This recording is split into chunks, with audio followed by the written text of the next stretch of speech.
9월 2일 새벽 기도회를 시작하도록 하겠습니다. 다 함께 사도신경으로 신앙 고백하시겠습니다. 나는 전능하신 아버지 하나님 천지의 창조주를 믿습니다.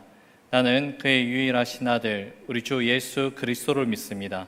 그는 성령으로 잉태되어 동정녀 마리아에게서 나시고 본디오 빌라도에게 고난을 받아 십자가에 못 박혀 죽으시고 장사된 지 사흘 만에 죽은 자 가운데서 다시 살아나셨으며 하늘에 오르시어 전능하신 아버지 하나님 우편에 앉아 계시다가 거기로부터 살아있는 자와 죽은 자를 심판하러 오십니다. 나는 성령을 믿으며 거룩한 공교회와 성도의 교제와 죄를 용서받는 것과 몸의 부활과 영생을 믿습니다. 아멘. 찬송가 408장 다 함께 찬양 드리겠습니다. 408장입니다. 나 어느 곳에 있든지 늘 마음이 편하다. 주 예수 주신 평안함 늘 충만하도다. 나의 마음속이 늘 평안해. 나의 마음속이 늘 평안해. 악한 죄 파도가 많으나 마음이 늘 평안해. 내 마음에 솟는 영생수 한없이 흐르니 목마름 다시 없으며 늘 평안하도다. 나의 마음속이 늘 평안해. 나의 마음속이 늘 평안해. 악한 죄 파도가 많으나 마음이 늘 평안해. 참되신 주의 사랑을 경험치 못하네. 그 사랑 내 맘 여시고 소망을 주셨네. 나의 마음속이 늘 평안해. 나의 마음속이 늘 평안해. 악한 죄 파도가 많으나 마음이 늘 평안해. 주 예수 온갖 고난을 왜 몸소 당했나. 주 함께 고난 받으면 멸류가 없겠네. 나의 마음속이 늘 평안해. 나의 마음속이 늘 평안해. 악한 죄 파도가 많으나 마음이 늘 평안해. 오늘 읽으신 하나님 말씀은 창세기 37장 18절에서 36절의 말씀입니다. 창세기 37장 18절에서 36절의 말씀입니다. 구약성경 58면에 기록되어 있습니다. 말씀을 제가 봉독해 드리겠습니다. 요셉이 그들에게 가까이 오기 전에 그들이 요셉을 멀리서 보고 죽이기를 꾀하여 서로 이르되 꿈꾸는 자가 오는도다.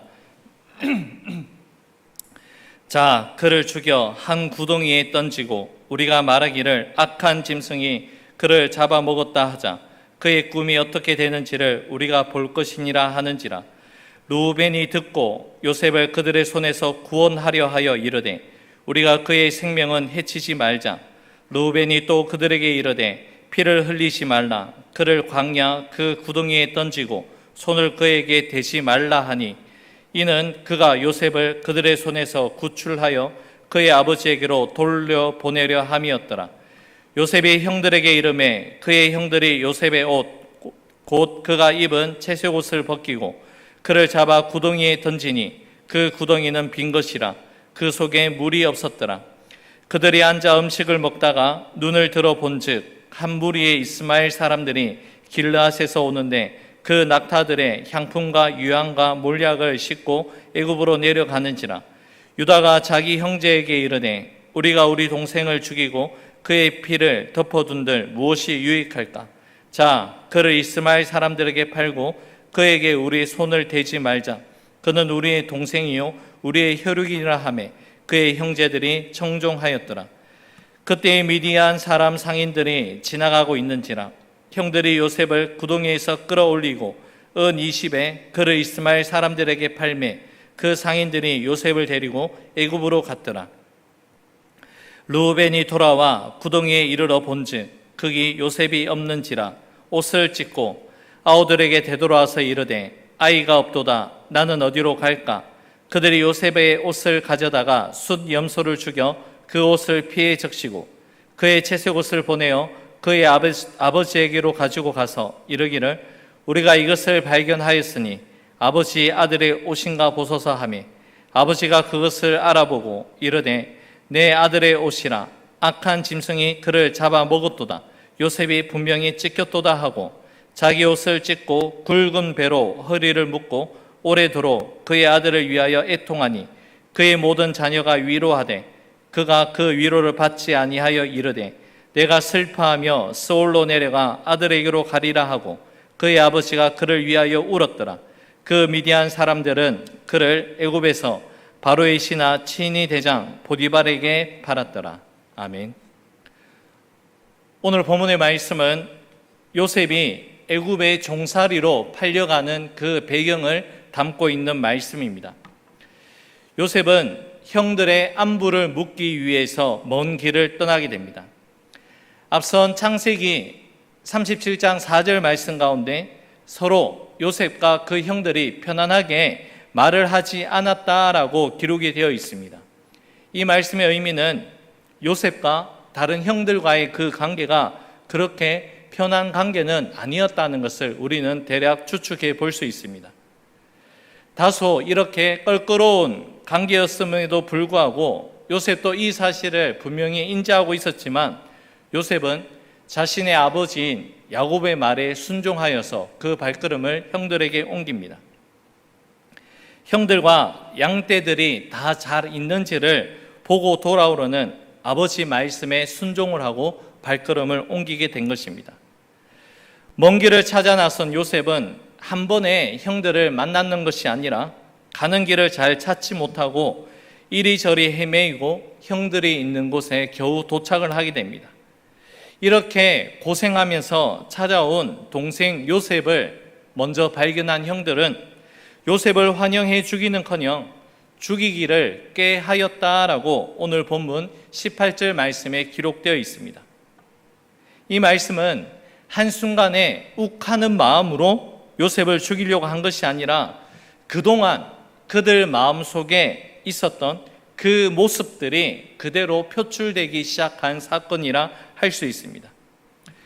요셉은 하나님이 주시는 그 꿈을 꾸었다면 형들은 요셉을 해하려고 하였던 그 꿈을 꾸면서 그 일들을 일사불란하게 움직이면서 그 모든 일들을 진행했음을 알 수 있습니다.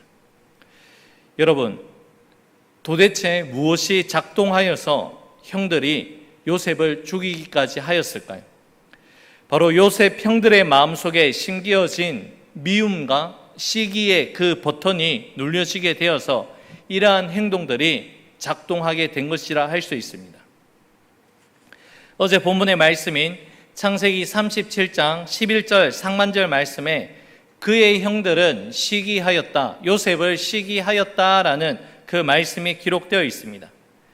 시기하였다, 이 말의 히브리어 원어는 열심히 시기하고 열심히 질투하였다라는 그러한 뜻을 가지고 있습니다. 말 그대로 시기하고 미워하고 질투하는 그 일에 아주 열심이었다라는 그 뜻을 가지고 있습니다. 이러한 시기와 미움과 질투의 씨앗을 품고 있으니 살인이라는 아주 무서운 악한 열매를 맺게 된 것입니다. 시기와 미움은 이렇게 아주 강력한 살인의 동기가 된다는 것이죠. 참으로 안타깝지만 인간은 선악과 범죄 이후에 인간으로 하여금 죄를 범하게 하는 가장 강력한 동기가 되는 것이 바로 미움이요 시기라고 성경은 말씀하고 있습니다. 창세기 4장 말씀 가운데 가인이 자신의 아우인 아벨을 죽인 이유가 무엇입니까? 바로 아벨의 제사는 하나님께서 받으셨지만 자신의 제사, 가인의 제사는 하나님께서 받지 않으셨기 때문이었습니다. 하나님이 가인의 제사, 가인이 드린 제사를 왜 받지 않으셨을까에 대한 가인 스스로는 그러한 마음을 가지고 자신의 모습을 되돌아보고 하나님께 다시 한번 그 이유에 대해서 물어보고 자신의 모습을 재정비하는 시간을 분명하게 가져야 했을 것입니다. 하지만 창세기 4장 말씀 가운데는 가인은 몹시 분하고 안색이 변화해서 화를 참지 못하고 결국에는 동생 아벨을 쳐 죽였다라고 기록되어 있습니다. 바로 동생 아벨에 대한 시기와 미움의 감정이 살인에까지 이어지게 된 것입니다. 그렇다면 여러분, 시기와 미움은 어디에서부터 시작이 되는 것일까요? 바로 상대방을 그리고 누군가를 비교하는 데서부터 시기와 미움이 시작되는 것이라 할 수 있습니다. 그렇다면 비교는 나 자신에게 우선적으로 초점 맞춰져 있는 것이 아니라 다른 대상에게 결단코 져서는 안 된다, 경쟁에서 반드시 이겨야 한다라는 잘못된 경쟁심에 기초한 것이라고 할 수 있습니다. 우리는 끊임없이 누군가를 비교하고 경쟁하려고 하고 있고 또한 이기려고 하는 것이 바로 저와 여러분들의 한계라고 할 수 있습니다. 여러분, 이러한 한계를 우리가 극복할 수 있는 그 방법을 한 가지 제안한다면 우리가 비교의 대상을 한번 바꿔보는 것은 어떨까요? 비교의 대상을 다른 누군가로 1차적으로 찾는 것이 아니라 바로 나 자신이 되면 어떨까요? 내가 최선의 삶을 다하였던 지난날의 모습이 오늘 나의 비교의 대상이 된다면 우리의 삶은 파괴적인 결과가 아니라 새롭게 되는 창조적인 선한 삶의 열매를 맺어지게 될 것이라고 여겨집니다. 또한 한 걸음 더 나아가서는 우리의 비교의 대상이 바로 예수님을 닮아가기를 힘쓰고 애쓰고 있는 바로 믿음의 사람이 되면 어떨까요? 그들이 그토록 예수님을 닮아가며 복음의 삶을 살아가기를 결단하는 그 모습이 오늘 저와 여러분들의 믿음과 삶의 모습 가운데 비교의 대상이 된다면 우리의 삶과 우리의 믿음은 좀 더 선한 자극을 받게 되고 믿음의 성장과 믿음의 성숙이 있을 줄로 믿습니다. 요셉의 형제들은 요셉을 비교하고 시기하고 미워함으로써 요셉을 살인하려고 하였습니다. 하지만 우리들은 누군가를 해하는 비교와 시기와 미움의 그 마음을 내려놓고 잠언의 말씀, 잠언에 기록되어 있는 이 말씀을 마음에 심겨 놓고 우리 삶 가운데 귀한 선한 열매를 맺어지기를 소망합니다. 바로 잠언 10장 12절의 말씀인데요, 제가 그 말씀을 읽어드리겠습니다. 미움은 다툼을 일으켜도 사랑은 모든 허물을 가리느니라. 다시 한번 읽어드립니다. 미움은 다툼을 일으켜도 사랑은 모든 허물을 가리느니라. 이제 오늘의 말씀을 맺겠습니다. 우리의 삶이 요셉의 형들처럼 시기하고 누군가를 미워하는 삶이 아니라 모든 허물을 덮어주고 가리어주는 그 사랑을 실천하면서 복된 삶을 살아갈 수 있는 저와 여러분 우리 모두가 될 수 있기를 주님의 이름으로 축원합니다. 기도하겠습니다. 사랑의 주님, 감사를 드립니다. 하루를 여는 첫 시간을 주님을 예배하며 이 하루를 시작하게 하시니 참으로 감사를 드립니다. 세상의 분주한 소리를 들으며 이 하루를 시작하는 것이 아니라 나를 향한, 우리 모두를 향한 하나님의 음성에 귀를 기울이며 이 하루를 살아가게 하시니 감사를 드립니다. 오늘 우리에게 들려주신 하나님의 말씀이 우리가 한 귀로 듣고 한 귀로 흘려버리는 그 말씀이 아니라 우리의 마음밭에 심겨져서 그 말씀을 순종함으로 말미암아 30배, 60배, 100배의 귀한 믿음의 결실을 얻을 수 있는 우리 모두가 될 수 있도록 주님께서 선하게 역사하여 주시옵소서.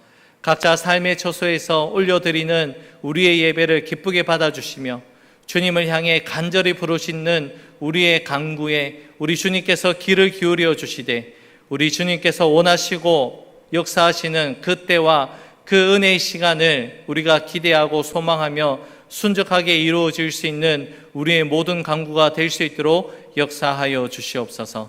모든 것 주님께 감사드리오며 예수님 이름으로 기도 올려드립니다. 아멘.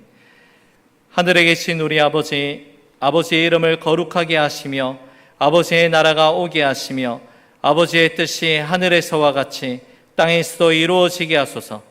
오늘 우리에게 일용할 양식을 주시고 우리가 우리에게 잘못한 사람을 용서하여 준 것 같이 우리 죄를 용서하여 주시고 우리를 시험에 빠지지 않게 하시고 악에서 구하소서. 나라와 권능과 영광이 영원히 아버지의 것입니다. 아멘.